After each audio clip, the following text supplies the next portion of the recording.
আজকে জুন মাসের 25 তারিখ 2026, সন্ধ্যে এখন 7:30 বাজে। আমরা সবাই মিলে বেরিয়ে পড়েছি। কোথায় যাচ্ছি সেটা সম্পূর্ণ ভিডিওটা দেখলেই আপনারা সকলে বুঝতে পারবেন। তবে যাওয়ার সময় ভীষণ মজা হয়েছে, কারণ একটা গাড়িতে আমরা এতজন বসেছি। সবাই এ ওর কোলে, মানে এ ওর কোলে বলতে আমি কোলে বসেছি, আর হলো জয়িতা কোলে বসেছে, আর আমি মাম্মা ওর পাপার সাথে সামনে বসেছে। ও শুধু আমার কাছে আসতে চাচ্ছে, বলছি মা আমি তোমার কাছে যাব, কিন্তু আমি বলছি মা আমি নিজেই কোলে বসেছি। তো এটা কথা শুনে সবাই খুব হাসতে, বলে এটা ভালো কথা ছিল যে আমি নিজেই কোলে বসে আমরা প্রায় চলে এসেছি। যে মা আমার মাম্মা তো কিছুতেই থাকতে চাইছে না, ও বারবার আমাকে ঘুরে ঘুরে দেখছে খালি যে মা আমি তোমার কাছে যাব। তো আজকে আমরা একটা অনুষ্ঠান বাড়িতে এসেছি, সুন্দর সাজিয়েছে, অনেক লোকজন সবাই চলে এসেছে। আমরা কোথায় এসেছি বলুন তো? আমরা সকলে মিলে এসেছি তন্নির বার্থডেতে। আচ্ছা, এবার মেয়েকে নিয়ে এসেছি প্রথমবার তন্নির বার্থডেতে। তো আমার মেয়েও ভীষণ এনজয় করছে ব্যাপারটা, কারণ কিছুদিন আগে ওর জন্মদিন গেল। ও ভাবছে যে ওরই জন্মদিন, ও ওখান থেকে নড়ছেই না, কিছুতেই নড়ছে না। ও ভাবছে ওই কেক কাটবে। ওকে বলছি যে আগে দিদিভাই কেটে নিক, দিদি সোনা কেটে নিক, তারপরে কাটবো, কিন্তু ও কিছুতেই মানছে না। ও ভাবছে ওর আমার জন্মদিন, আমাকে কেন কেক কাটতে দেওয়া হচ্ছে না। এটাই হলো কথা। দেখতে ভীষণ সুন্দর ছিল এবং খেতেও খুব ভালো ছিল।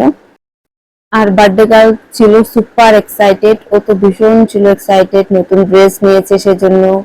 ও নিজেই বলেছে আমি এই কেকটা নিব। তো আর তার সাথে সাথে আমার মেয়ে তো ভাবছে যে ওরই বার্থডে, কেক দেখে তো পাগল হয়ে গেছে। ও কিছুতেই ওখান থেকে আর সরবে না।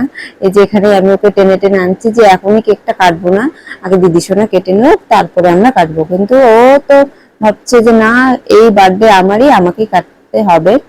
তো ওকে আমি মানে আমরা এখানে আসার আগে বলছিলাম যে দিদি সোনার বার্থডে, দিদি সোনার বার্থডেতে যাবো, বেলুন নেবো, কেক কাটবো।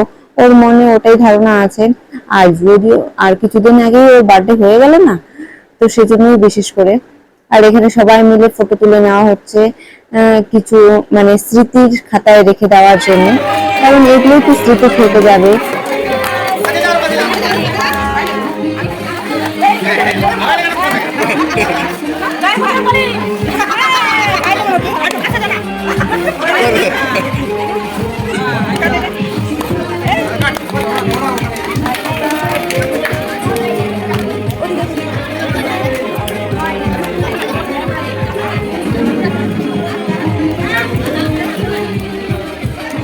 উল্টা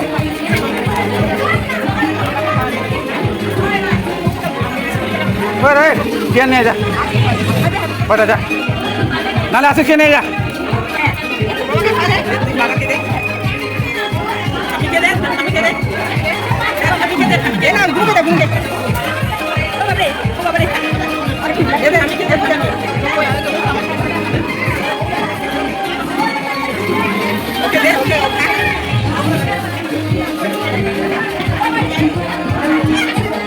এখানে কেক কাটার পর্ব শেষ, এখন হবে গিফট দেওয়ার পর্ব।